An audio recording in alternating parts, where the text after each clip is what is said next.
I'm pleased now to be able to introduce the next panel, which is going to be focused on how smaller companies are pursuing oncolytic virus technology. And it's being moderated by our good friend, Dr. Reid Huber. Reid is a partner at Third Rock and a member of our Innovation Growth Board. Reid? Thank you, Chris. It's good to be with you, and I'm excited to chair this very interesting panel on oncolytic viruses and focusing on, I think what many of us would appreciate are some of the most critical advancing technologies that are working hard to establish this as a new modality in the space. I'm here with Carolyn Breitbach, who's the VP of R&D Programs and Strategy at Turnstone Biologics, Brett Ewald, Senior Vice President of Development and Corporate Strategy at DNAtrix, Paul Hallenbeck, who's a President and CSO of Seneca Therapeutics, and finally Steve Russell, who's the CEO of Reid. I think we all appreciate that we are now sort of entering into a pretty data-rich period for the oncolytic virus space. We've heard about it in the preceding panel, and we're going to hear a lot about it today.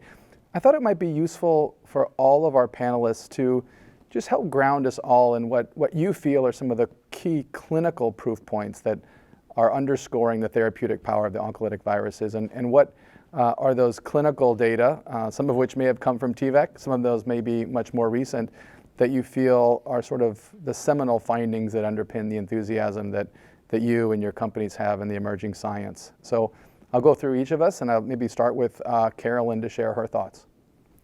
Sure. Thanks so much, Reid. Well, really, of course, the seminal discovery or finding as part of a culmination of the phase 3 randomized TVEC trial in a subset of patients with melanoma without visceral disease did show improvement in durable response rate, and of course led to TVEC approval in the US as well as in Europe. So importantly, their injected tumors responded, as well as responses were observed in non-injected disease, indicating an abscopal effect. Of course, those are kind of earlier generation oncolytic viruses, and this panel, among many others, are working to improve the potency of the viruses to broaden applicability beyond the specific patient population. I think we're learning lots on the translational front, particularly showing transformation of tumor microenvironment in injected and non-injected tumors, and have also shown that other viruses are amenable to IV delivery, which many of us are looking to build on as well. Thank you, Caroline. Brett, would you share your thoughts, please? Yeah, thank you. So I'll add on to what Caroline said. So she focused on a little bit on TVEC and kind of next generation of viruses. But I think what's important for the field and for the class of oncolytic viruses in general is that we continue to see evidence across the different viruses of really important activity in different indications. So, TVEC is focused on melanoma, and there's been a lot of data on melanoma, but other viruses as well, outside of herpes virus, including adenovirus, vaccinia virus, and others, are showing activity in very difficult to treat tumors. So I think that's very exciting for the field to know that there's proof of concept there, and we know that these viruses can be active. I think the challenge now for the field, perhaps obviously, is to really identify why some patients respond and others don't, and how do we make changes to the next generation of viruses to really broaden the application to a bigger group of patients. Yeah, that's good. Thank you, Brett. Paul, your thoughts on sort of the seminal underpinnings that are driving a lot of our enthusiasm today? So, I agree with the previous speakers in terms of the viruses. The one that I would mention, in addition to Seneca Valley virus, which is definitely very promising coronavirus, I'd also like to actually mention Cavitec. So I think the data that's come out of work with Cavitec, both before it was purchased with Merck and after it's purchased with Merck, is very promising. That's a class of RNA viruses as well. And, they've shown, not only have they shown some previous data in the past for response rates and abscopal effects from the data that was used by Merck to purchase them, they're continuing to show really good data as, a recent AACR presentation where they were able to see almost 25% complete responses and 50% of partial responses, again in melanoma. So it's interesting to see what happens when we actually move beyond that. The other thing about RNA viruses, which I find intriguing, is that In addition to RNA molecules actually being pretty effective in terms of cancer vaccines, although it's still pretty early on, you think about data that really dates back to BioNTech, and then BioNTech in combination with Pfizer having such an effective vaccine. I think RNA is very good molecules for actually stimulating immunological effects. So I look forward to seeing what happens with, as we begin to arm these RNA viruses, which is something that Seneca Therapeutics is actually doing with Seneca Valley virus as well. Terrific, thanks, Paul. Steve, you've spent many years in this field. Give us your sort of additive thoughts on what should underpin, or what is underpinning your enthusiasm for where this field is and where it's moving. So I'm pretty excited. I can tell you why I believe right now, and actually I kind of find it hard to contain myself. I think the field is getting very exciting. For systemic oncolytic virus therapy, 8 years ago, we treated a woman with multiple myeloma intravenously with an engineered measles virus, Stacy R. Holtz, and she's still in complete remission today. And she had very advanced disease, and that was the only therapy she got. So that kind of showed that IV oncolytic virus therapy could work, but most people are measles immune, so it wasn't going to be generalizable. We switched to vesicular stomatitis virus, and that's what we're really driving hard now. And we have a heme malignancy study phase 1 just completed, which has shown really quite remarkable systemic activity, particularly at the top dose level. And I'm very excited about that. That's going to be an oral presentation at ASCO in a couple of weeks. But then on the back of that, we've entered into this big collaboration with Regeneron, a sort of all-in collaboration, partnering the VSV platform with them. And they're with us driving a clinical trial in which we're combining their anti-PD-1 with systemic VSV therapy in multiple cancer indications. And there's this preclinical engine that we have big teams, both from Regeneron and from Gilead, who are collaborating to look at all the payloads you can possibly put into VSV and all the combinations you can possibly think of. And already there are things coming out of that collaboration that are much better than what we already have in the clinic. So I think we're on a definite path to success here now. I'm very excited. Thank you, Steve. I think we all share the enthusiasm. I think like any emerging modality, there's steps forward and there's steps back. Hopefully we learn equal amounts from each of those. Note the recent failure due to futility for the Keynote 34 trial, which I think was somewhat surprising to many of us given the underpinning data. This is a trial of TVEC in combination with pembrolizumab in melanoma. Obviously we don't know those data, but I think they raise this specter, I think, that we all feel in the field of the merits of intratumoral injection vis-a-vis driving abscopal responses versus the importance of the field moving to systemic administration. I'd like to hear from each of you about how your companies and your technologies are considering that intratumoral to systemic administration, and are thinking about the sort of immunological deficiencies that may come from intratumoral administration versus the upside benefits to really be able to drive meaningful benefit in patients. And perhaps, Steve, we can start with you just on your thoughts on the importance of considering an evolving route of delivery for the field to really hit its stride. Well, I think systemic delivery is key because, we're all interested in metastatic malignancies, many of which are not going to be easily accessible for intratumoral administration. And we don't want to rely entirely on that abscopal effect from intratumoral to systemic. If we can deliver to multiple tumor deposits, that's going to be the big win. On the, Amgen futility of their big study, I think the problem for the field at the moment is that we don't know what that means. I mean, we know that Amgen ran a big randomized phase 2 study in which they looked at IPI plus TVEC versus IPI alone. And that was spectacular. I mean, that was an 18% response rate with IPI alone, 38% response with the combo. but they decided not to pursue that for a label because it wasn't big enough. And what they wanted was frontline therapy in melanoma. At least that's what we're led to believe. So what does futility mean in this Pembro TVEC study? It may be a pretty good result, just not good enough to displace the checkpoint combination as frontline therapy. So it would be really great to learn more about that. Mm-hmm. Well, I think that hopefully that's around the corner, those presentations. Paul, your thoughts on route of delivery and what it means both for your own sciences, but also how you see the field moving forward. Yeah, I completely agree with Steve that intravenous administration is the way to go. Intratumoral administration is going to be problematic. It's problematic for patients. It involves more side effects. And when you do intravenous administration, you're essentially getting to a lot more tumors, and even tumors within patients are going to be different. So I think you want to have that broader profile, immunological profile, to be able to actually attack all tumors.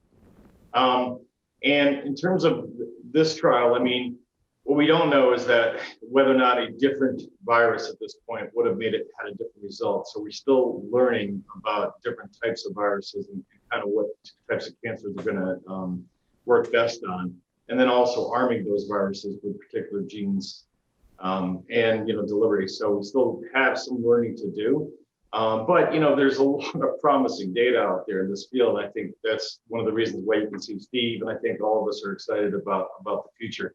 Seneca, Therapeutics, and all trials done in SVB have previously been intravenous, and so we've learned an awful lot about 3 trials that have been done in the past.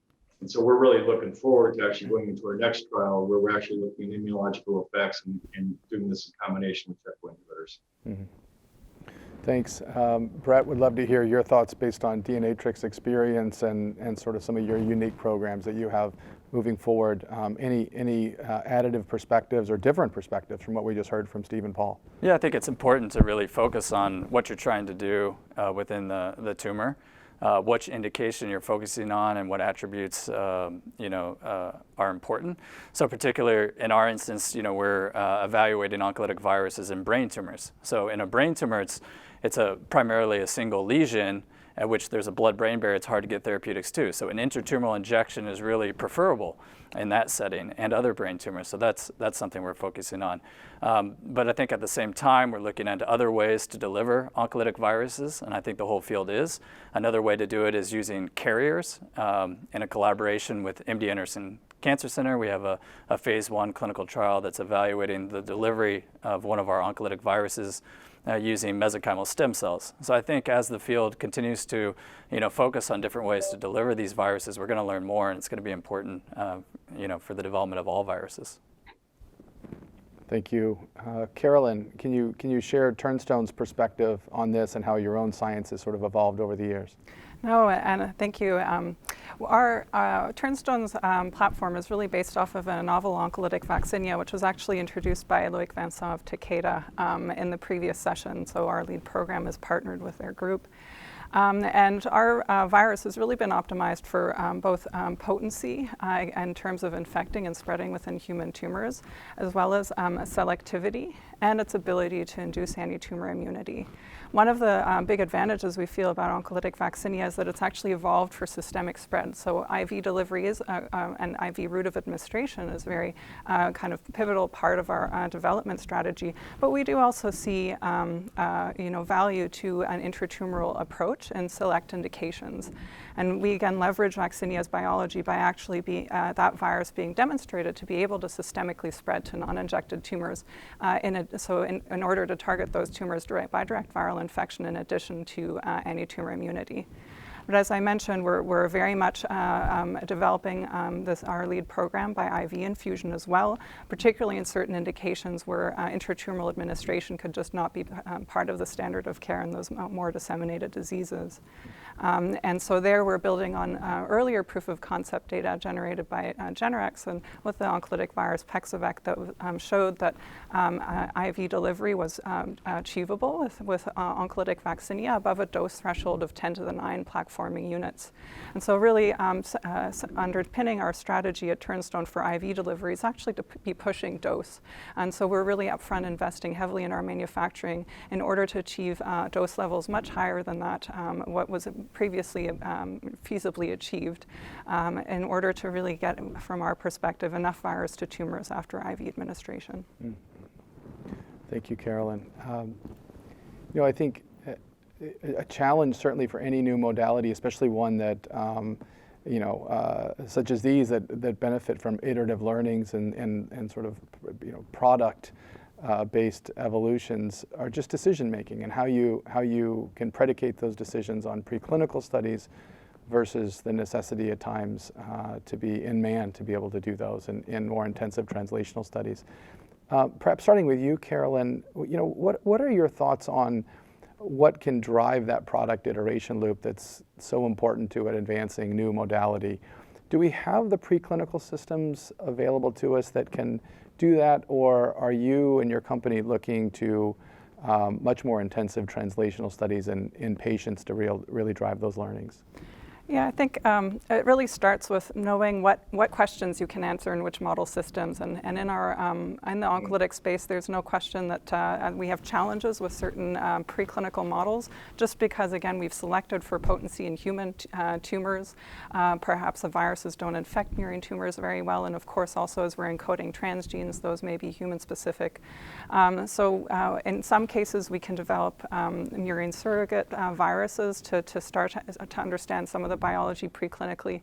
But at Turnstone, we are very much heavily investing in our translational biomarker program to really be doing the science in patients and understanding mechanism of action in patients relating to our ability to deliver virus to tumor for those encoded transgenes to be expressed and functional, and as well as looking at transformation of the tumor microenvironment. So some key questions that ultimately we can just be addressing in patients. Mm-hmm.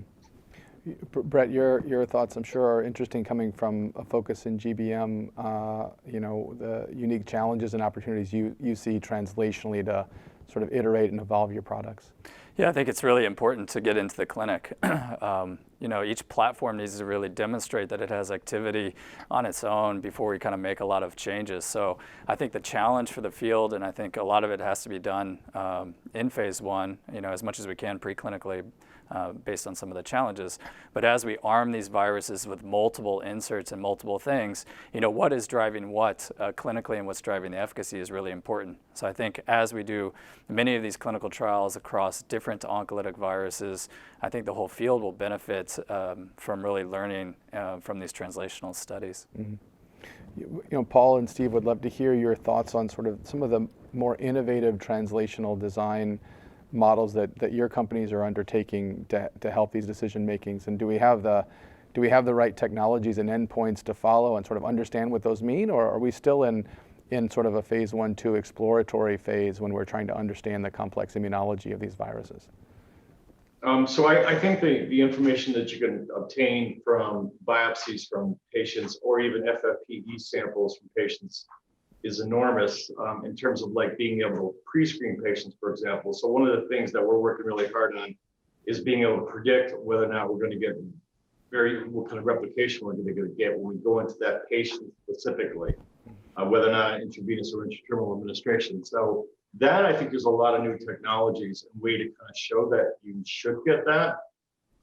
So we've been working hard on that. So we're pretty excited. In terms of translation, again, it's one of these pre and post, looking very carefully at those biopsies pre and post to see kind of the differences, which I think a lot of people are doing. But the technologies to do that today are pretty enormous in terms of looking at that. And then you can go back. In our case, we have some pretty good murine models, because SVB replicates in murine tumor cells every bit as well as it does in human tumor cells, provided the receptor and some other molecules are there. And so we're able to predict even then whether or not we get sufficient replication. Then we can look at those murine tumors, and it'll be interesting to see when we go back into trials, knowing this information, kind of what our strategy is on whether or not we'll see the same things in our translational model. We hope, because it would be really nice to be able to have a model that you can go back to be able to say, hey, it looks like we're getting infiltrated tumor.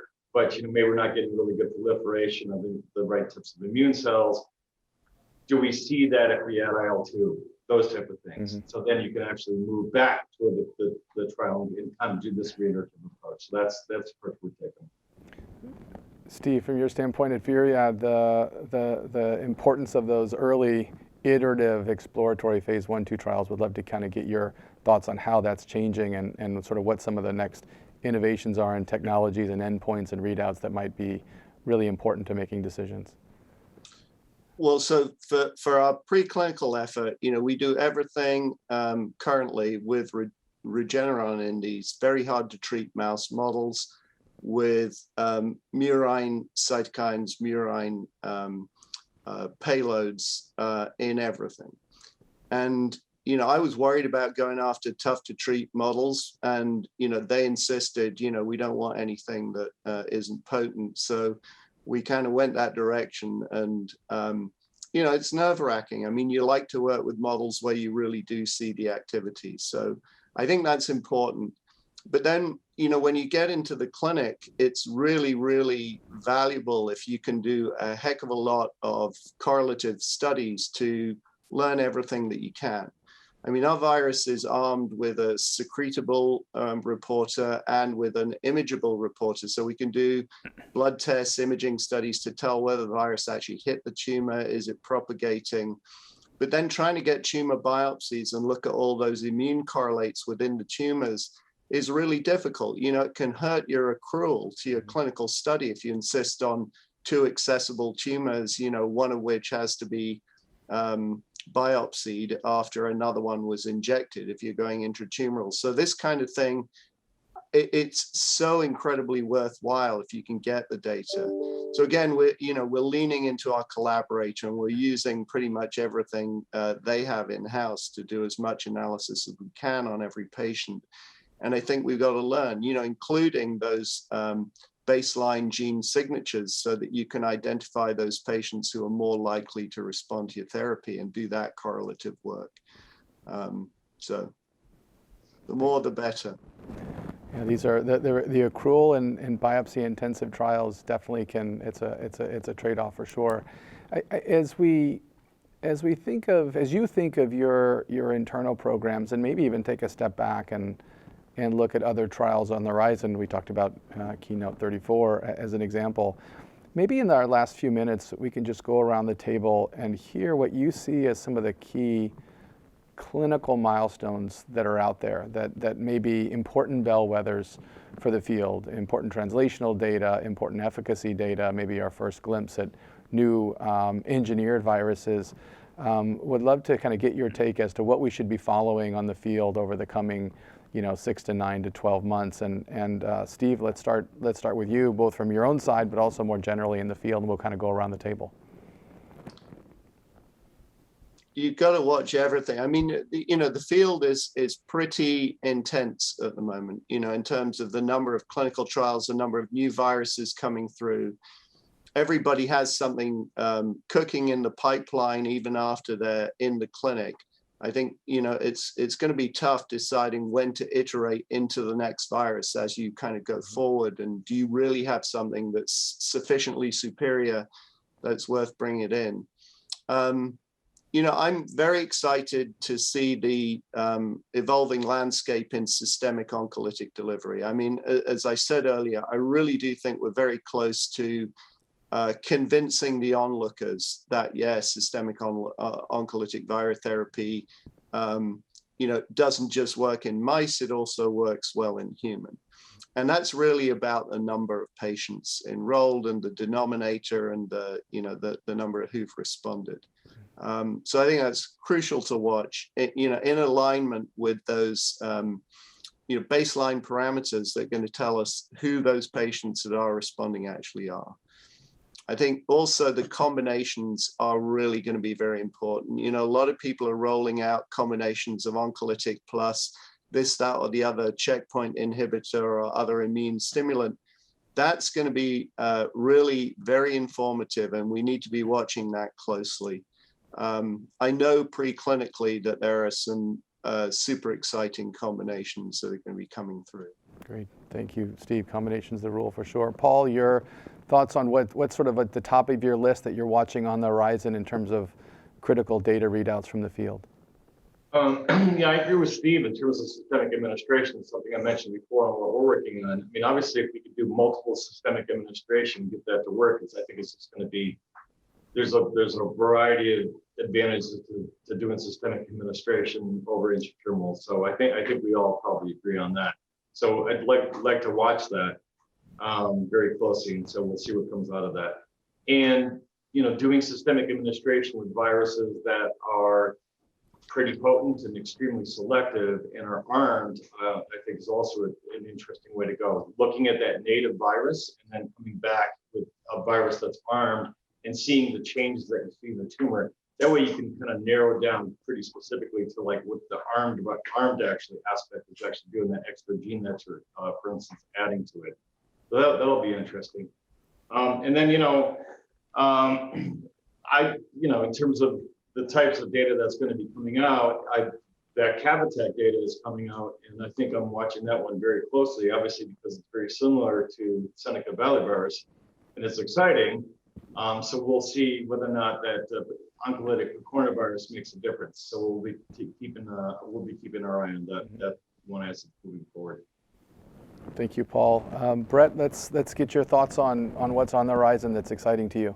Yeah, I think quickly, I think what's very different now than there was a few years ago is the studies are getting much larger. So there's an opportunity to learn and to really prove the activity of these oncolytic viruses. We're quite excited at DNAtrix to be kicking off a phase 3 clinical trial in recurrent glioblastoma after some promising phase 2 study data. And also seeing activity in a second tumor. So I think as a virus has activity in multiple tumors and there's bigger studies conducted, I think it's very exciting for the field. Thanks, Brett. And Carolyn, I'm going to give you the last word to share with you what all of us should be watching out for in terms of important data readouts on the horizon. From the Turnstone perspective, we're now in intratumoral dose escalation, and by the end of this year, we'll have generated data set to really inform the activity of intratumoral dosing of Rival-1, and we'll be shortly initiating intravenous dosing as well. Great. Well, I want to thank our panelists both for their participation here, but also for leading some just incredible science across a number of diverse platforms, and I think what we all agree is a critically important new modality